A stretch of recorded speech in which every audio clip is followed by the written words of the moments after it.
For that. All right, we're back in Senate Judiciary. We have our Attorney General with us and the floor is yours. Thank you. Awesome. Well, it's great to be here. I understand you wanted us to come and talk a little bit about our budget in the criminal justice space. So we put together a packet for you.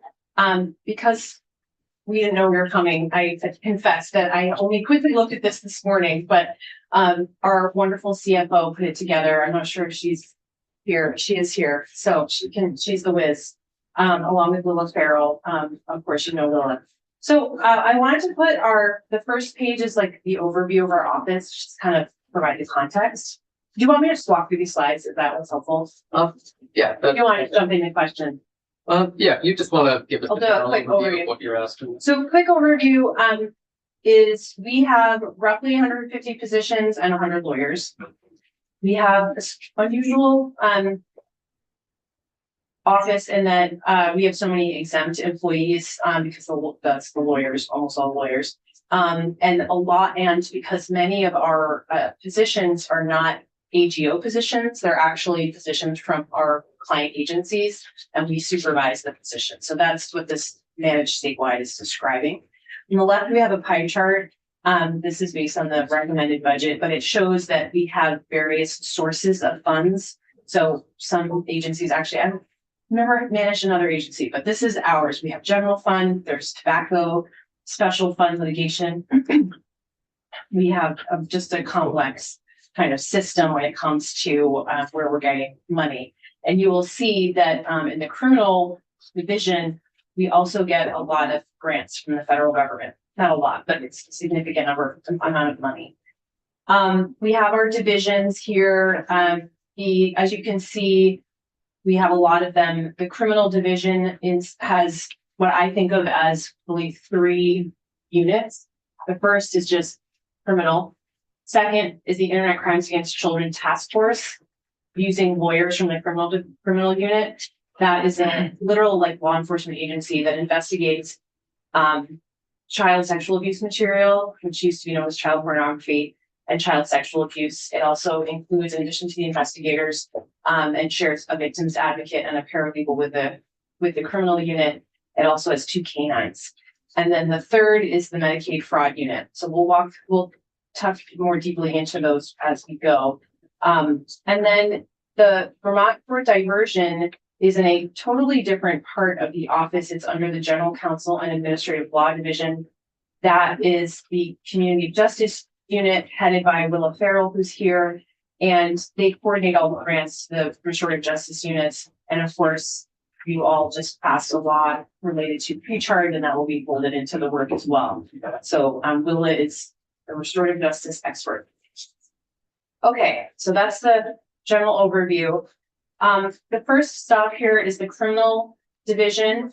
The criminal division has, well, I don't need to reiterate our system of handling criminal cases, but just a refresher. We have concurrent jurisdiction with the state's attorneys who are responsible for public safety in their counties. We prioritize the most violent crimes, which are homicide, sexual assault, domestic violence, and sexual exploitation of children.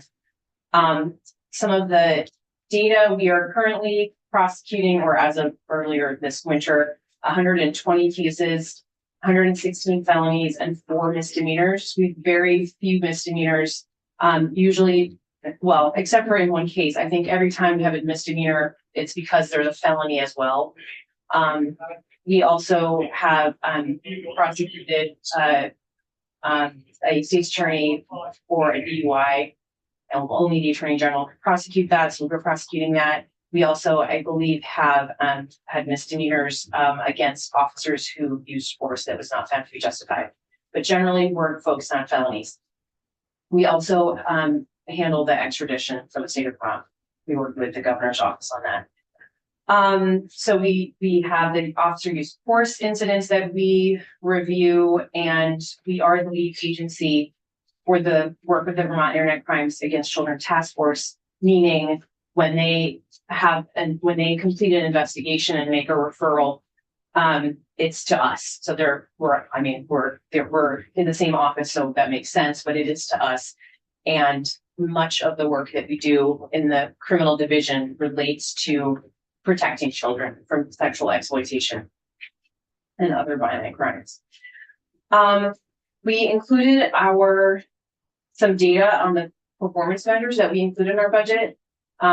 Probably at least one of you who's on appropriations, since all may be very familiar and realizing I'm going in the weeds, but we have our cyber tips. Cyber tips are tips that we receive from NECMEC, which is the Senator Norris, it's on the tip of my tongue, the National, yeah, NECMEC, National Exploitation Children, I don't know, it's on the tip of my tongue. We'll go with that. Yeah, okay, yeah, but it's the national group that gives us the cyber tips, and then we investigate cyber tips. We had some dark times during the pandemic where our cyber tips were backed up, and it was like awful because when, sometimes there would be a person being harmed and it would take us, 6 weeks to get to that cyber tips and realize it was awful, and you were wonderful and helped us by funding additional investigators so we could try to get caught up. As you can see, the number keeps going up, and I could go on and on about this. This obviously relates to the ease with which crimes against children on the internet can be perpetrated in this day and age.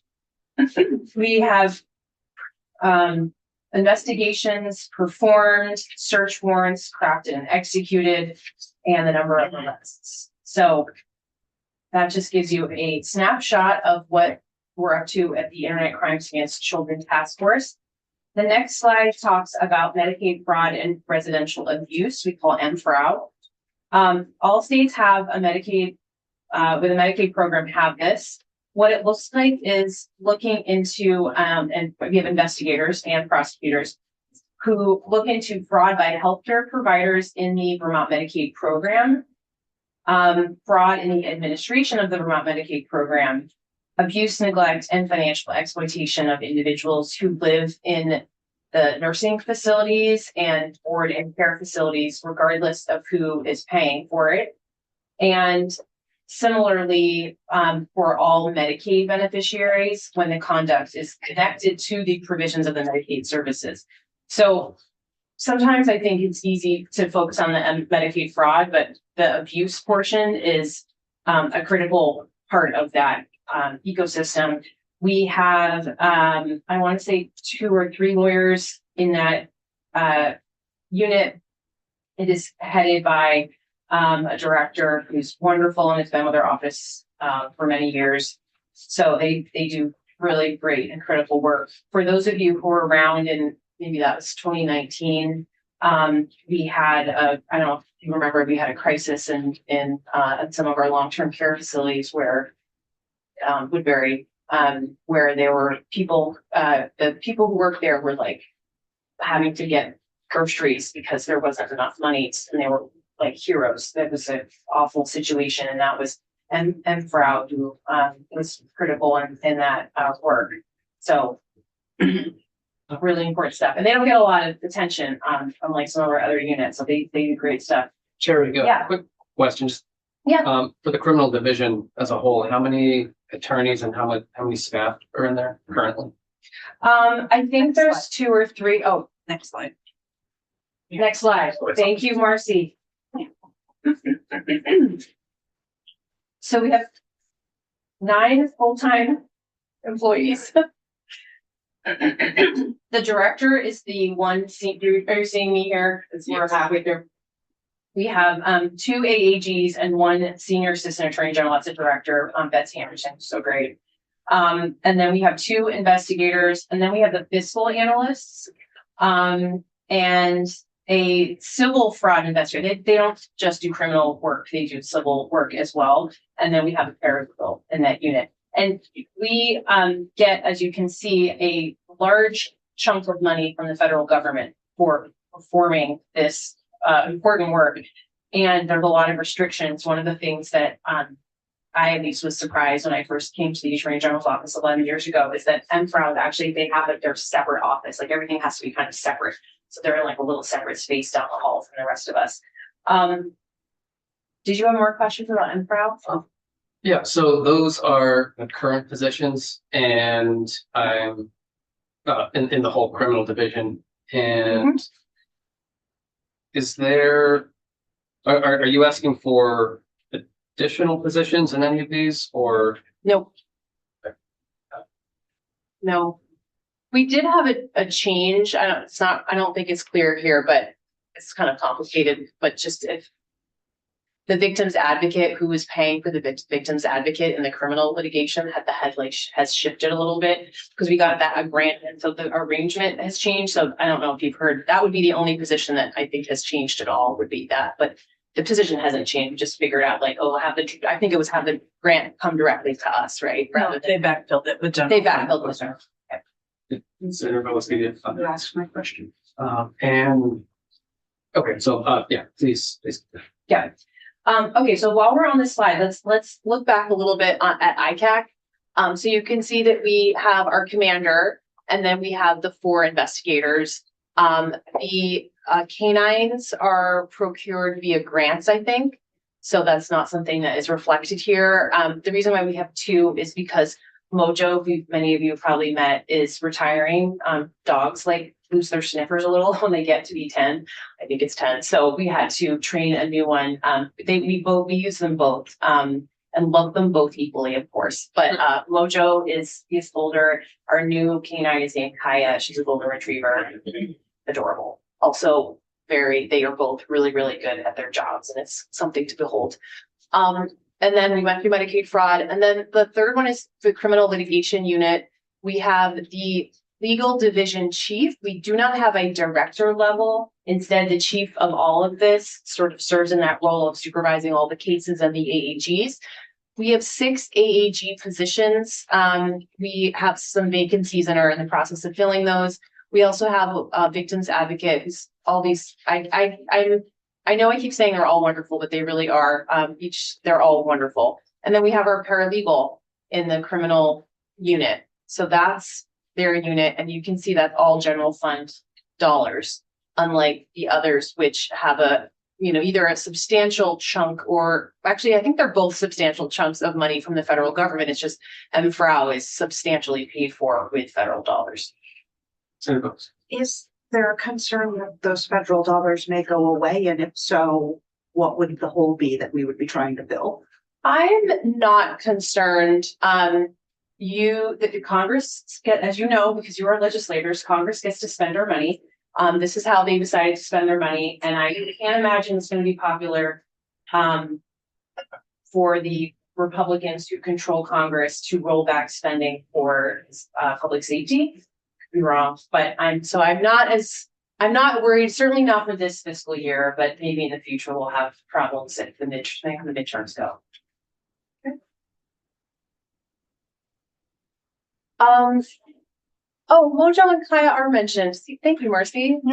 I didn't need to gush about them so much. Okay, let's go to the next slide. And here's where okay, good. So I don't need perfect. Thank you, Willa.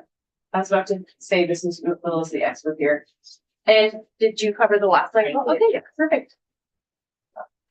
So I guess my general question is, so the only ask from the AG to the Judiciary Committee for us to put on our letter to appropriations is the pre-charge diversion? Yeah, Pre-charge. Yeah, we have pre-charge as opposed to diversion. We had diversion in pretrial services. This is pre-charge. So this is the new program that was shifted our way and expanded in the restorative justice bill last year.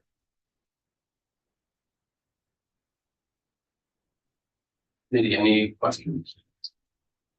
Just one clarification, because I obviously forgot that acronym also, or whatever, but missing, national missing and exploited children, and I had to look that up. Let's see, National Center. That's so good. Yes, I knew the exploited missing. Okay, thank you for that. Well, I forgot it also.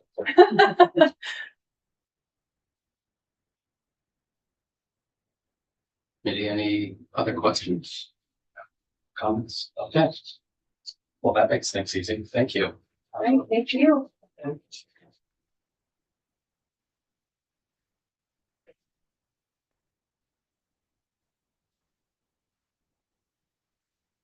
It's a pleasure to meet you all. Likewise. Thank you. Yeah, thank you.